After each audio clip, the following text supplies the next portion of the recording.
Hello, this is Jack Hammer of the Santa Rosa Press Democrat, here to give you my 5 keys for the 49ers as they get ready to face the Dallas Cowboys on Sunday in the wild card round in Texas. Now, when you look at this game, you know the 49ers watched the playoffs from home last season. They're back in it this year for the second time in the last 3 years. And on Sunday, the 49ers are going to be able to really look to rekindle one of the NFL's greatest postseason rivalries against the Cowboys. In total, the 49ers and Cowboys have faced each other in the postseason 7 times, with the Cowboys holding a 5-2 advantage. Sunday will mark the first meeting, though, between these two teams since the 49ers and Cowboys played in the 1995 NFC Championship game, which was won by the 49ers 38-28. Another little note here, this is only the second time that the 49ers have traveled to Dallas to take on the Cowboys in the postseason. The last time they did that was the 1994 NFC Championship game following the 93 season. So it's been quite a while since the 49ers have gone to Dallas for a playoff game. And of this whole storied rivalry when it comes to the postseason, this is only the second time that these two teams have matched up, with the 49ers being the road team. So as far as my 5 things to watch for on Sunday, let's go ahead and kick that off. Number 1 is going to be, let's get it. Hold on 1 second. Boom, there you go. Number 1, can the 49ers hold on to the football? This is the most important question that there is. This is the one that really, there's a whole variety of things that you can look for in this game. But the number one thing, and one that's going to be the biggest, is the 49ers' ability to hold on to the football. San Francisco has only one victory this season when they've turned the ball over more than their opponent, that coming in the season opener at Detroit. So on Sunday, the 49ers are going to be taking on a Dallas team that has forced the most turnovers in the NFL. They're led by second-year cornerback Trevon Diggs, and the Cowboys' pass defense has forced a league-high 26 interceptions, 11 of those coming from Diggs. Despite that big playability, don't expect the 49ers to shy away from challenging Diggs, though. He's allowed 16.8 yards per reception and is prone to missed tackles, leading to big yard after-catch opportunities, something that we know the 49ers thrive on as one of the top yak teams in the NFL. That's definitely question number 1. So hold on to the football and get those yak yards. Don't worry about, Diggs is going to make his plays. But at the same time, if you just do what you've been doing all season long, I think that's going to work out for the 49ers as long as they hold on to the football. Let's jump over to question number 2. Will Jimmy Garoppolo step up in his second trip to the playoffs? For the 49ers to come out on top on Sunday, they're going to need more from Garoppolo than what he gave them in 2019. During his first trip to the playoffs as a starter, Garoppolo threw only 48 total passes in 3 games and finished with 3 interceptions to only 2 touchdowns. With an average of 7.7 yards gained per dropback this season, Garoppolo has led a 49ers passing attack, which has been the best in the NFL in terms of net yards per pass attempt this season. A big part of that total for San Francisco has been the run after catch ability of players such as Deebo Samuel, Brandon Ayuk, and George Kittle. Garoppolo's ability to accurately place the ball plays a large role in this. And as we talked about earlier, when it comes to the 49ers against that Cowboys defense, one of the weaknesses of the Cowboys defense has been the yards after catch that they've given up to wide receivers, to the opponents. So the 49ers need to continue to do the things that they do in terms of those yards after catch. Just play smart with the football for Garoppolo. And, the Cowboys secondary has been very good at taking the ball away like we talked about. But they've struggled with that yard after catch, highest net total there. And if Garoppolo doesn't turn the ball over, the 49ers should be able to move the ball through the air on Sunday. When you look at the Cowboys in total, they've actually given up the highest net yards per pass attempt of any of the teams in the NFC side of the playoffs. So the ability to make the plays is going to be there for the 49ers. The Cowboys are one of those defenses that give up a lot of yards, but it's either a big play for the offense or they make the big play. So as long as the 49ers, going back to number 1, don't turn it over, I would expect to see that offense move the ball on Sunday through the air and find some success that way. Number 3, can the San Francisco take advantage of the Cowboys' run defense? So just like the passing attack, the strength on the Dallas defense, is the takeaways. One of its weaknesses is its run defense. Dallas has allowed 4.5 yards per rushing attempt in 2021, the 10th most in the NFL, and only 5 opponents were unable to reach 100 yards against the Cowboys. The offense for San Francisco is among the most physical units in the NFL. Led by first-team All-Pro Trent Williams, this group looks to punish opponents week after week. The 49ers have been held under 100 yards on the ground only 5 times all season and average just over 29 attempts per game. Since Deebo Samuel began to spend more time in the 49ers backfield around week 9 of the season when they took on the Rams, the 49ers rushing attack has taken off, with 49ers actually being 7-1 with him in the lineup as well. In Elijah Mitchell and Deebo Samuel, the 49ers have their version of thunder and lightning. Mitchell pounds away at opposing defense, and Samuel then comes in and runs through them for big plays. This duo has combined for 110 yards rushing per game and 13 rushing touchdowns on the season. So that ability to run the ball, keep the Dallas offense off the field, make some throws from Garoppolo, going back to number 1, holding onto the football. There's your 3 keys for the offense on Sunday. They can move the ball against Dallas, I believe. As long as they hold on to the football, everything points to the 49ers being successful on the offensive side.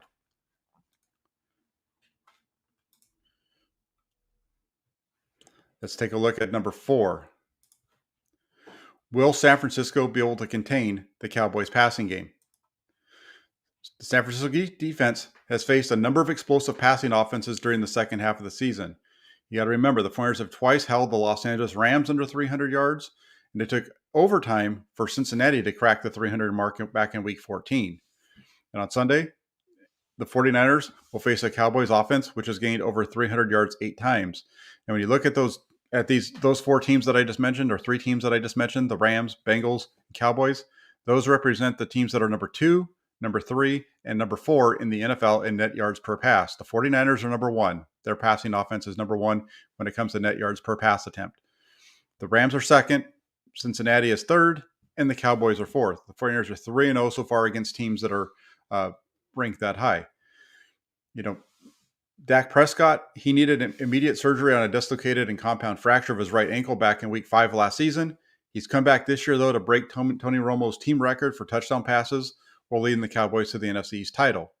Prescott has a terrific group of receivers to work with in CeeDee Lamb, Amari Cooper, and Cedric Wilson, who are going to be putting a lot of pressure and stress on the 49ers secondary. Meanwhile, tight end Dalton Schultz and Ezekiel Elliott provide underneath weapons to keep Fred Warner and the San Francisco linebackers busy.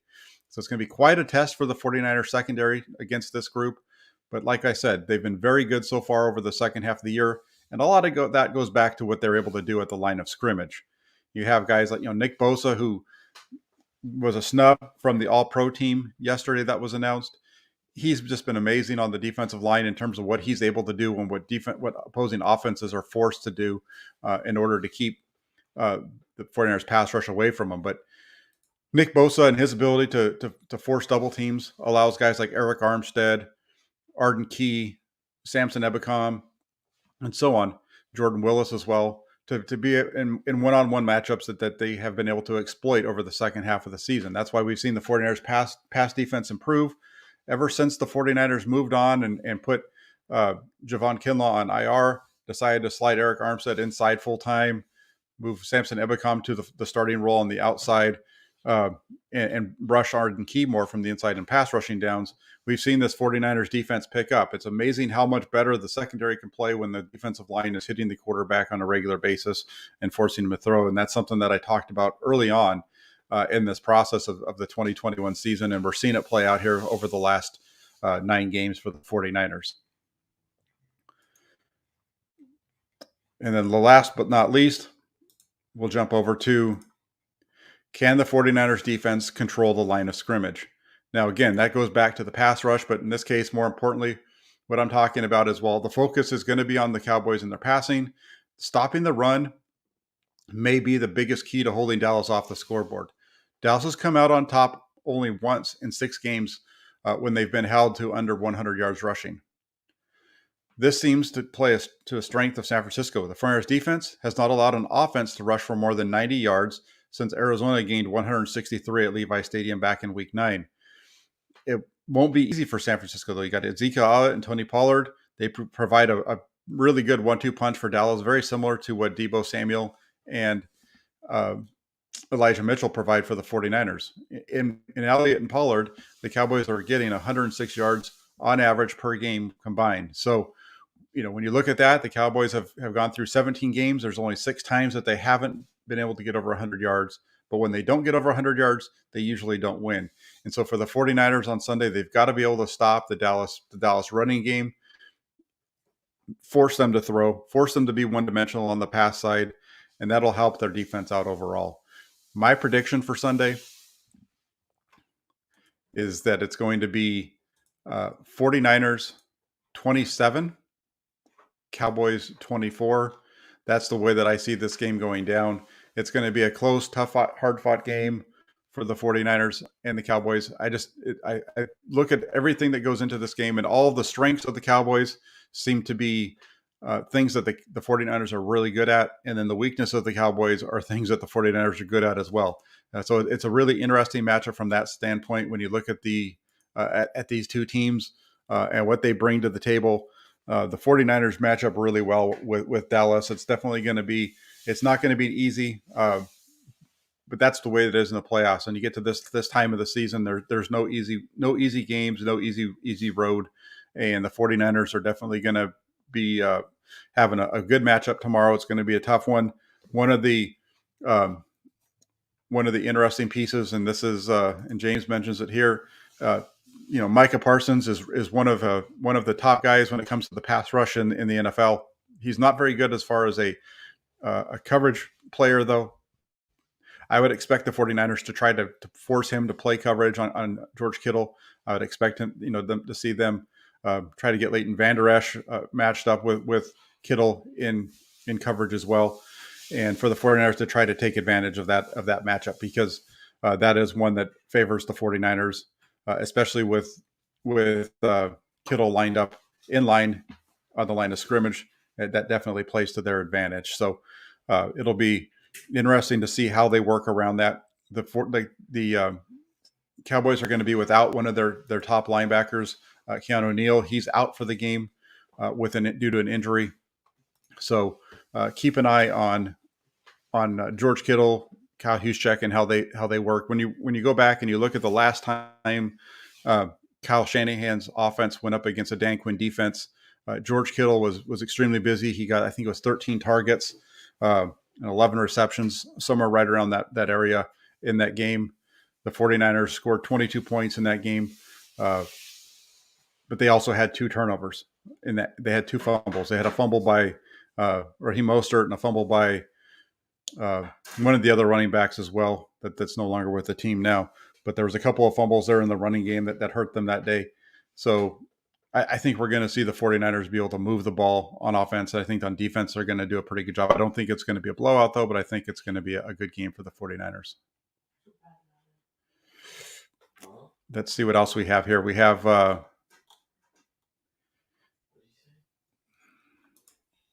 Scott asks, Jack, do you think Lance would be the better chance against the Cowboys? No, I think that the best chance for the 49ers right now is Jimmy Garoppolo. And I say that because of the fact that this is Garoppolo's team throughout the season. Now, I don't think there's a big difference between the two, but I don't want to put, I just don't want to put Trey Lance in this game, have him making his 3rd start in a playoff game. That's the only reason. I think next year, if they get to this point again next year and Lance has played the full season, he'll be in a much better position than he is now. But I think that going with Garoppolo is the better choice. You watched the game last week and you watched the game from the week before, and you can notice that there's some big differences between the two. While the results are similar, you see Garoppolo moving his head around more often and things like that. So he's definitely scanning more of the field and seeing more. We'll see how tomorrow plays out.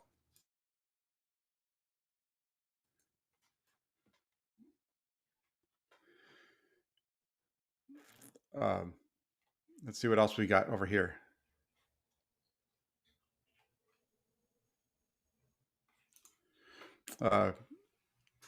What's up, Jack? Cowboys fans say they're going to try to bully us. I hear they're putting Parsons on Kittle. That's a matchup, like I said earlier. I think that matchup plays to the 49ers' favor because Parsons is a good rusher.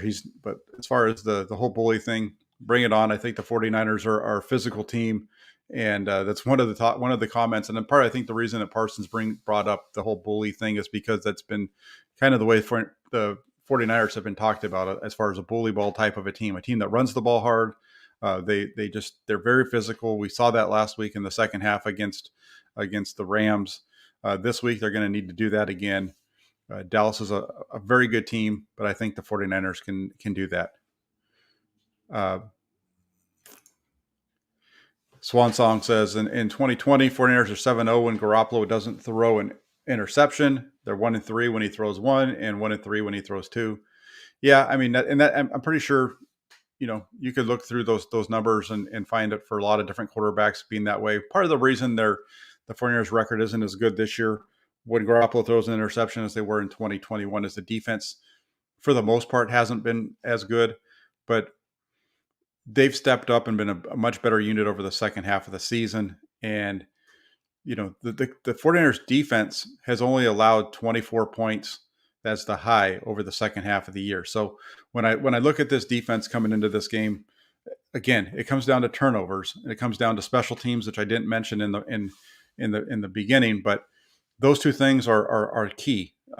You look at the Seattle game, that's where the 49ers gave up the most points, which was 30.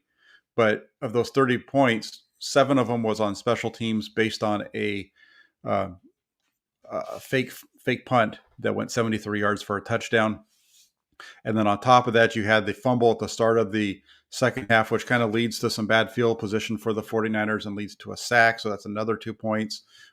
You can kind of put that on both sides. It's offense and defense, or offense and special teams. But the special teams is the reason why the 49ers were backed up to begin with. So just some things to think about there. But that's the one thing that I didn't mention there in this is so far was the 49ers special teams. And that is going to be an issue, because it could be an issue. The 49ers special teams has not been very good this year. We saw it almost bite them again on Sunday, right? The long punt return when it was 10-0. The 49ers, punt the ball away from deep in their own end, and the Rams are able to return it all the way down inside the 20-yard line. Against a team like Dallas on Sunday, you just can't have things like that happen. And it's been an issue for the 49ers throughout the year on the special team side. Got a couple of these in here, so I'll go with this one from Andrew. He asked, do you think that Coach Shanahan will change things up a bit by working in some Trey Lance packages? You asked that, Andrew, and so did Moonman in the comments, and I'll just do this one. And I'm going to say no. It's Kyle Shanahan has talked about this, and he's been asked about this throughout the season, and partly it's his fault because he's the one that mentioned that he was going to run, have some packages for Lance this season. We saw it a little bit at the beginning of the year, but we haven't seen it at all since I believe it was the Green Bay game was the last time we saw them put Lance into the game in a situation like as a package here and there for a couple plays.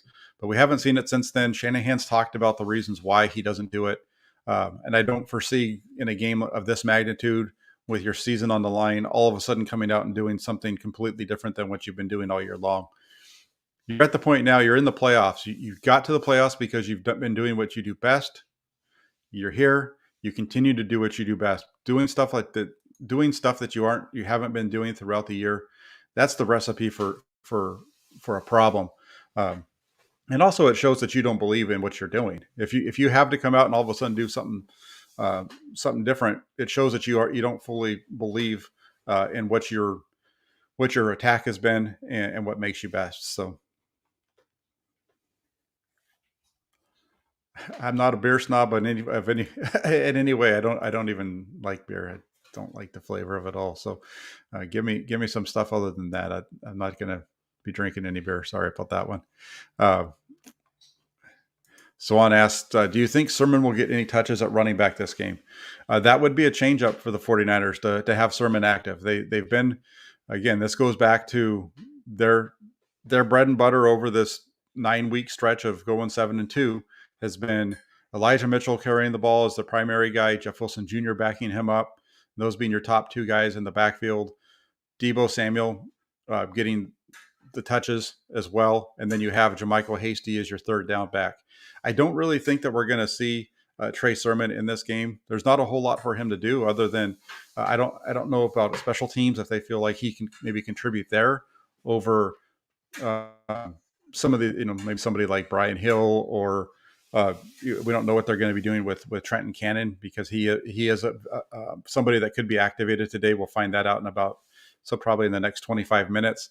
I don't think we're going to see Sermon on tomorrow, but my expectation would be that you're going to see a lot of Elijah Mitchell. You're going to see a lot of Deebo Samuel. And if there's another back that gets touches other than JaMychal Hasty, it's going to be Jeff Wilson Jr. And we've seen primarily Jeff Wilson Jr.'s role over the second half of the year when Elijah Mitchell is healthy is to play as the running back, but as more of the fullback for Deebo Samuel. He'll be the one back. If they like, the Ferners will go 11 personnel, meaning one running back and one tight end on the field. But then they put Deebo Samuel as the running back, or they use Deebo Samuel in the running back role, whether he's coming from his wide receiver position and motioning over, or however they get to it to give him the ball. That's what we've been seeing.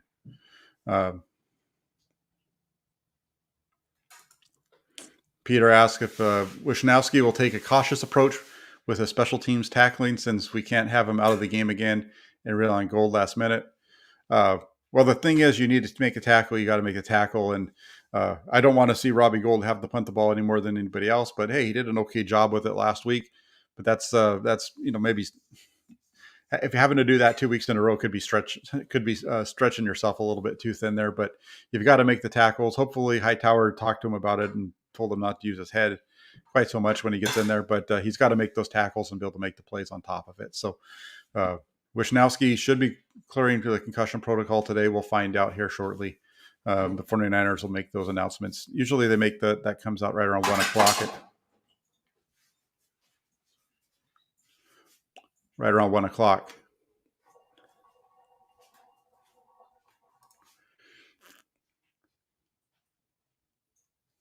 Yeah,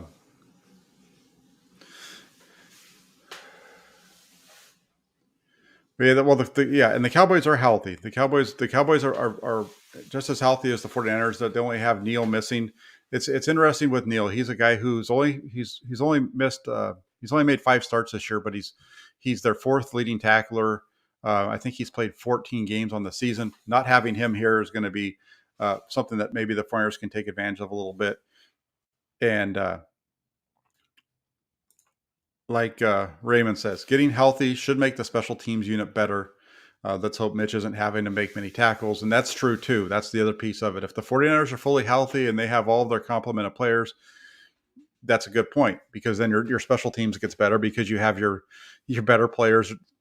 Your better backups are usually your special teams guys. And that's for the 49ers, that's a number of their injuries have been with their second level guys, right? Marcel Harris, for example, who starts on occasion, but he's a really good special teams performer. The Trenton Cannon kind of thing, and that's part of why they brought Mark Nazacha in at the end of the season. He wasn't brought in to play defense; he was brought in to play special teams. That's his role in the team. That's what his role's pretty much always been for the 49ers since they've after getting through the first year of their rebuild. So.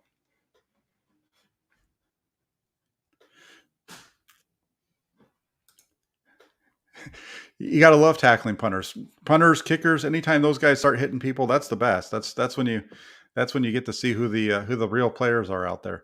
And Wishnowsky coming from Australia over there, they know a thing or two about laying some hits on people. Those guys do it without helmets usually when it comes to rugby and stuff. So he's playing with house money with that helmet on. He thinks probably.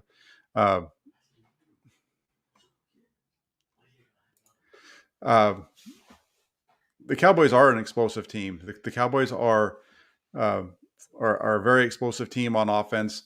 The thing for the Cowboys, for the 49ers, let's talk about the 49ers for a second, because I brought this up a few times and I get a lot of different feedback on it when I've mentioned it. But the 49ers have the number 1 passing offense in the league when you take into account everything that goes on to it. And when it comes to yards per drop back, net yards per passing attempt is the way that I like to look at it, because that takes into account all your passing yards that you're gained, minus the sacks that you allow. So when Jimmy Garoppolo or Trey Lance drops back to pass, the 49ers gain on average, more yards than any other team in the league. They're not necessarily a downfield throwing team right now because that's not who Jimmy Garoppolo is. He does it every once in a while, but he's not nearly as good as it as some other guys. Even the rookie Trey Lance. But even between Lance and Garoppolo, when you put them together, their numbers are almost the same, although they have a little bit style of doing it. And the 49ers passing attack is much more effective than I think people want to give it credit for because of the quarterback. And yes, it's a lot of it has to do with Deebo Samuel, Brandon Ayuk, George Kittle, Kyle Juszczyk, Juwan Jennings, and so on, and their ability to make plays after they catch the ball. But again, that all kind of plays together. And I don't know if I've ever seen a fan watching a game see a quarterback throw a pass for 5 yards that gets turned into a 60-yard gain and then say, he only threw the ball 5 yards, and not even cheer for it, right? So that's who the 49ers are. That's who the 49ers have been for a long time. Joe Montana was that way quite a bit when he was playing with the 49ers, but yeah, he could hit the ball over the top, and even Steve Young. So it'll be something to keep an eye on tomorrow for the 49ers is their ability to throw the ball on this defense. I think they're going to be able to. They've got to run the ball first because if they can get the run game going, running the ball is going to slow down the pass rush for Dallas, allow Garoppolo to be able to get back and get the ball downfield without having guys all around him. That's usually, the run game is what is one of the best ways to slow down the pass rush. And at the same time, the passing game is one of the best ways to open up the run. So it's a balance. Shanahan talked about that this week.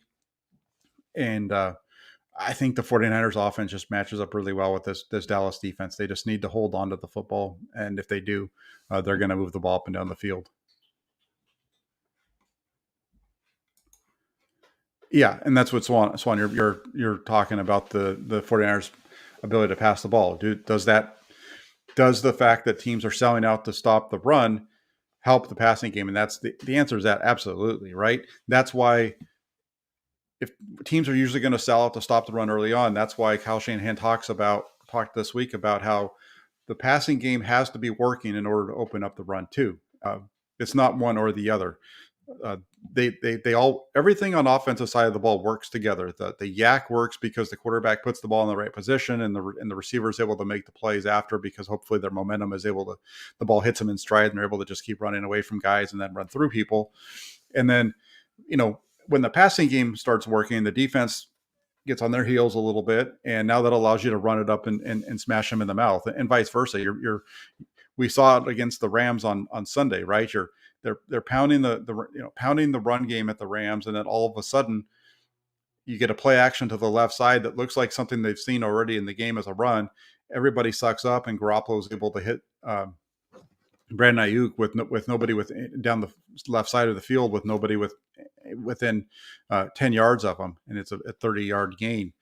Easy pass and easy catch for both players because of the threat of the run and the play action and how it's all set up. So it all plays together, and as long as it's not the sexy way to say it, but as long as the 49ers hold on to the football, their offense should be able to win this game for them. Their defense should be okay, but the offense should be able to move the ball. And the Cowboys, you look at the Cowboys, there's nothing positive, nothing other than the takeaways. When you look at the Cowboys, they're not taking the ball away is a positive trait for any team. But when you look at the Cowboys, they give up 18th most net yards per pass in the NFL, which is the worst of the NFC teams in the playoffs. So we know that the Cowboys give up a lot of yards per pass. Then you look at the running game, they give up 4.5 yards per carry, which is 23rd. There's only a couple of teams that are in the playoffs that are worse than them. So everything points to the fact that the Cowboys are going to give up a lot of yards. The only way their defense wins this game, stops the 49ers, is if they take the ball away. At least that's the way that I see it coming into tomorrow. And then on the other side of the field, the 49ers run defense has been stellar. The Cowboys, we know, are going to get some pass plays down the field. If the 49ers shut that running game down, though, and and force Dak Prescott to beat them, he's going to get his plays. But what happens, and the reason the 49ers have been successful with this over the second half of the year, is you get down into the red zone, you get to about the 20, all of a sudden now you don't have the ability to take the deep shot. You've got to work the underneath stuff, and you've got to beat underneath.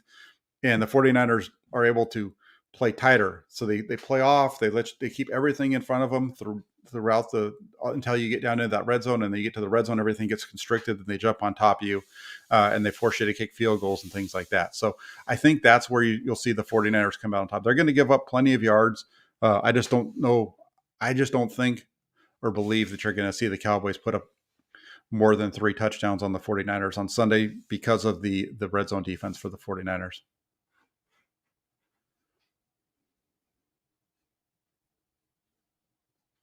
Yeah, and I talked about, this was brought up on the film breakdown that we did this week. Raymond says, I just want to see Kyle stay committed to the run, even if they slip behind in points. A Kyle Shanahan offense that stops running is a recipe for a loss.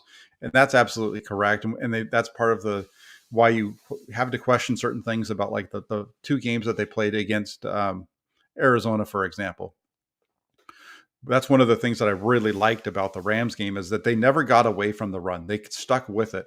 They didn't. The first half was really wonky for the 49ers. The Rams got the ball to start the game, and they really held onto the ball throughout the whole first half. The 49ers had only 15 plays in the first half prior to the final possession of the half there, when they went down and kicked the field goal. And they came out in the second half. They were you could see they were ready to run the ball. They were more physical. They still got a couple of big passes from Garoppolo there on that opening drive, but that second drive of the second half, all runs until you throw the flea flicker from Samuel to Jennings. That's the kind of the stuff you need. As long as the 49ers can stay within 7 to 10, I think they need to stick with the run game and continue to make that work. That's a Jim Harbaugh style performance. And when I said I like Jim Harbaugh as a coach, I really appreciate what he did during his time as the 49ers head coach. And when they were down 17-0 in that NFC Championship game against Atlanta, they kept running the ball even though they were behind. And we saw that from Kyle Shanahan on Sunday. He just stuck with the run, and they made it work. And they came back because it was working, and the defense was doing their part. And I think we're going to see that play out tomorrow. As long as the 49ers are able to stay within 7 to 10, I think you'll see an offense that sticks with the running game and sticks with doing what they do best.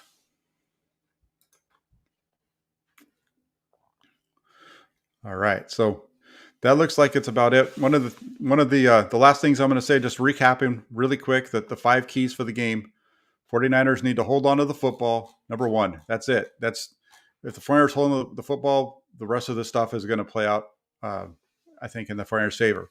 Number 2, Garoppolo stepping up. He wasn't very good in the playoffs back in 2019. That's why we saw the 49ers only run the ball 58 times. He needs to step up.